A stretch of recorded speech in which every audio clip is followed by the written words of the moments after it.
bill.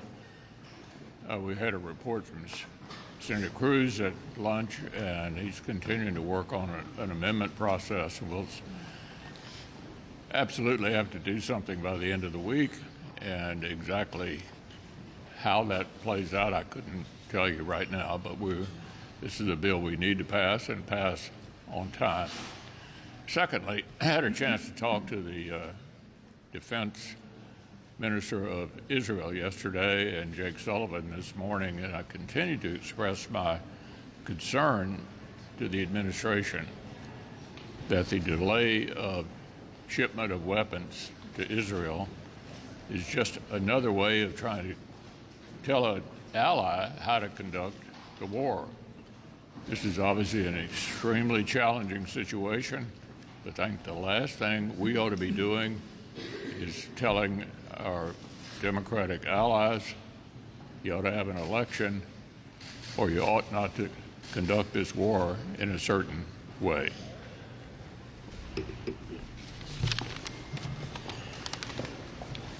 Well, and to the leader's point, just in the last week, folks in Israel and around the world observed Holocaust Remembrance Day, in which we make a clear pledge that this will never happen again.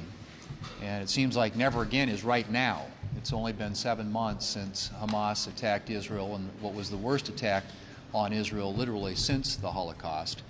And even to this day, Hamas still has 128 hostages, about a quarter of whom are presumed to be dead. They continue to attack Israel. There have been direct attacks by Iran against Israel, and the United States needs to stand shoulder to shoulder with our ally Israel, which is why it's particularly disturbing that the Biden administration is withholding military aid from Israel. And we heard just this morning in testimony, I think Senator Capito was there. Senator Moran asked a question in which the Defense Secretary confirmed that they are withholding important military aid from Israel.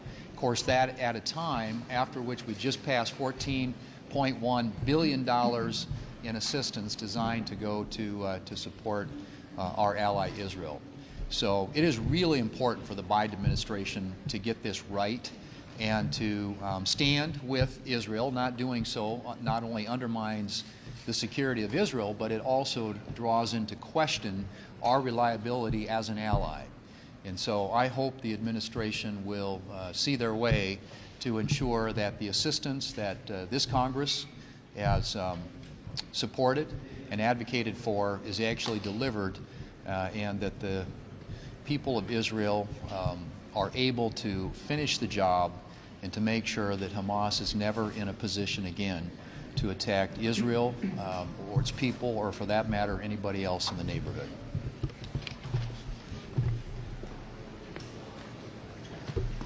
Well, Joe Biden has now had his 200th act of attacking American energy and American energy workers. Time and time again, this president has declared war and is conducting a war against American energy producers, is making it more expensive and harder to produce energy at home in America. And the American people are paying the painful price of this climate obsession. They pay every time they go to fill up with gas. They pay every time they pay their electric bill, and they feel the pain even at the grocery store. So this energy insanity began on Joe Biden's first day in the White House when he killed the Keystone XL pipeline. But it continues even to today, as he said of the National Petroleum Reserve that it can't be used for petroleum. That's the purpose it's there. This president has now for 3 years continued to prioritize his climate agenda over the needs of the American people.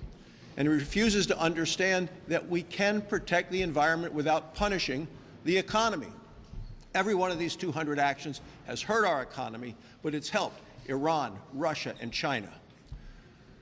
Reliable, affordable energy is the key to a healthy, growing economy. In my home state of Wyoming, we are the energy breadbasket of the country. This administration is lawlessly blocking our use of government lands to produce American energy. This administration is focusing so hard on killing the production of American energy that they're choking off the lifeblood of our communities. These are great jobs. The tax dollars that come in as a result of these energy jobs, they help pay nurses to keep our hospitals open. They pay teachers to keep our public schools open. The climate zealots don't seem to care at all about any of those things. Republicans know what we need to do. We need to cut all this red tape coming out of Washington and unleash American energy. I echo the sentiments of my colleagues when it comes to Israel, and I hope to be speaking on that tomorrow at a press conference with Lindsey Graham and other colleagues. But today, what I'd like to do is raise an entirely different issue. What we have seen is a bunch of drunken debauchery, some creepy conversations, and all around inappropriate behavior. And I know it sounds like I'm talking about a frat house, but it's the Federal Deposit Insurance Corporation. Yes, the FDIC.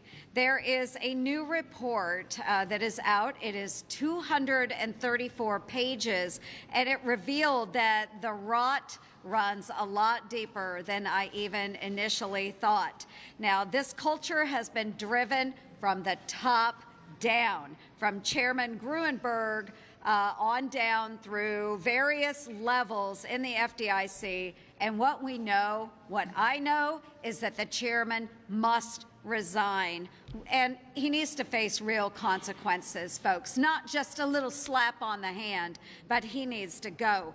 So what am I recommending? I'm recommending that President Biden order the DOJ to investigate from the top to the bottom, or else he is also complicit in subjecting the women at FDIC to more discrimination, more sexual assaults, more inappropriate behaviors coming from their superiors. Everyone who committed crimes must be prosecuted to the fullest extent of the law. So no amount of mops could ever clean up this mess that's going on at the FDIC. And it really is time to close the door on this chapter of abuse. And it starts with Gruenberg himself. So let's throw away Gruenberg's leadership keys and let's permanently change the locks at the FDIC. Well, this is the season, the appropriations hearing seasons, where we get leaders of the president's cabinet to come in and talk to us about their budget, the president's budget. So tomorrow we are going to have Julie Su, who is the acting Secretary of Labor, come before my subcommittee on appropriations. She has still yet to be confirmed because she doesn't have the votes to be confirmed. However, she's still in a position to make the decisions that are impacting businesses, both large and small, employers and employees all across this country. And here's an example. The Wage and Hour Division earlier this year changed their rules governing who qualifies as an independent contractor. You might think, well, what does that really have to do with anybody? Millions of Americans have some sort of flexibility built into their schedule. They may be working certain hours of the day because they have certain child care obligations. They may have dropped out of the workforce. It also could be truck drivers. It could be freelance writers. Heck, it could even be like the press. But anyway, this Department of Labor has come in very heavy-handedly under acting Labor Secretary Su's leadership to really put the screws to the enforcement mechanisms behind this. And this is going to be very punitive in the employment sector, and it's really going to hurt people who have tried to figure out the best way that they can earn a living, keep a family, and have a life that they would enjoy. So I would invite you to watch that hearing on Thursday. Senator Thune mentioned the hearing that we had this morning in appropriations again with Secretary Austin.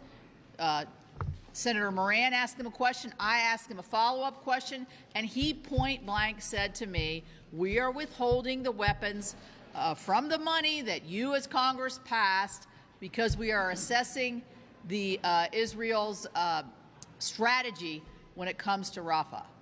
I mean, plain and simple, he said that, in quick violation for the intent and the meaning of what Congress just passed, and it took us a while to get there, remember that, over the last 2 weeks. So I vehemently disagree with the administration's efforts in this region. We need to support Israel. We need support. We cannot tell them how and when and where to run their offensive because of the pressures that they have from that horrifying October 7th attack on them by terrorists.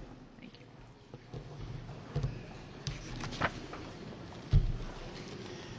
Yesterday morning, I left the beauty of Montana, Big Sky Country, and flew back to Washington, D.C., where I saw the ugliness of what's going on at the GW campus.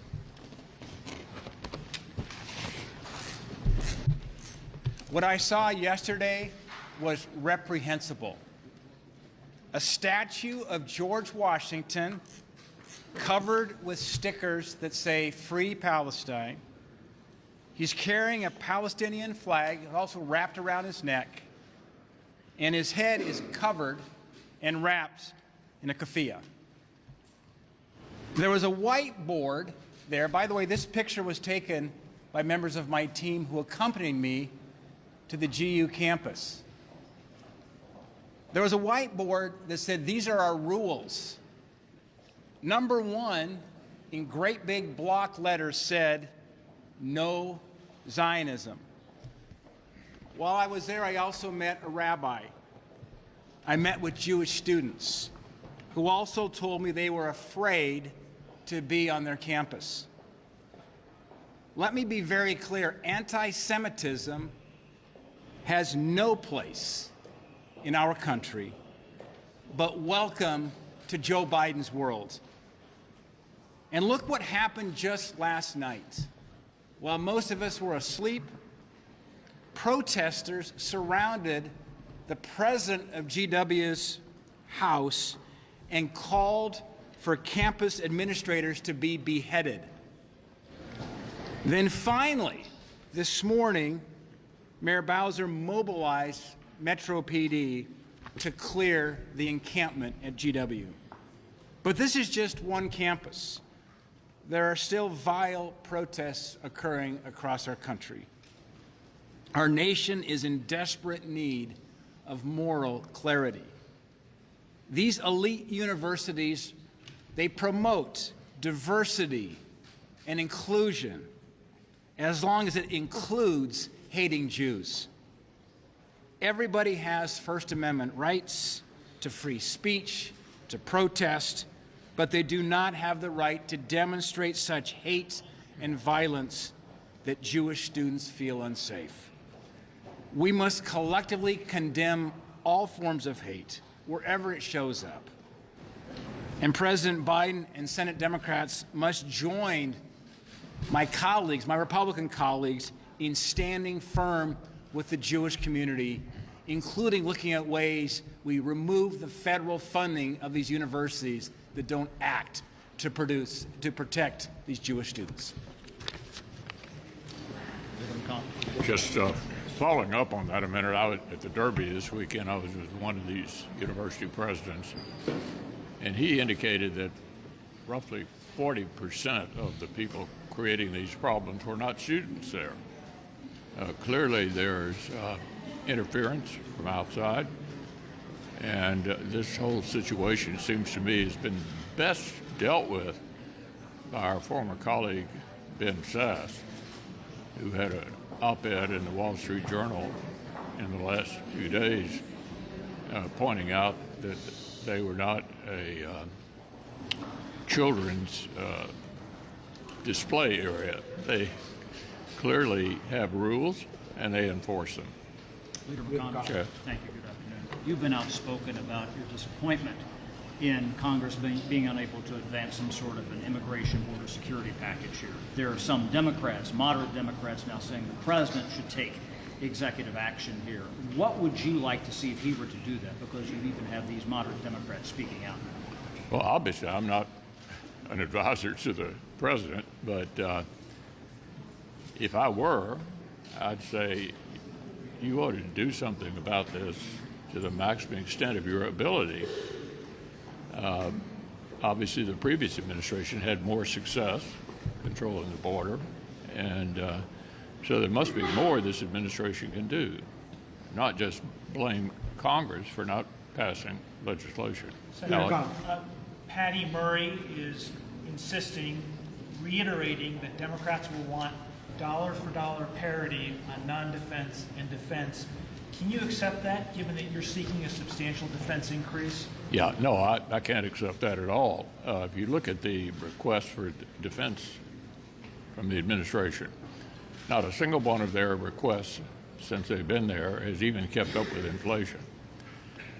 In case anybody hadn't noticed, we have two major competitors, the Russians and the Chinese. We have the Iranians, and we have their proxies. This is the most dangerous time since the world and since the Berlin Wall came down, and the defense spending needs to reflect the needs of our country, which clearly argues against having an arbitrary line that doesn't spend more on defense than domestic. So I certainly do disagree with that, and we're going to have a vigorous discussion about it. Yeah. Given all the allegations that have come out against the former president in the criminal hush money trial, including covering up an alleged affair with Stormy Daniels, does it give you any pause in supporting him for president? Look, I have said to you all, and basically to you every week, that I don't blame you for trying, but I'm not going to be commenting on the presidential election. I'm going to concentrate on trying to turn this job over to the next majority leader of the Senate.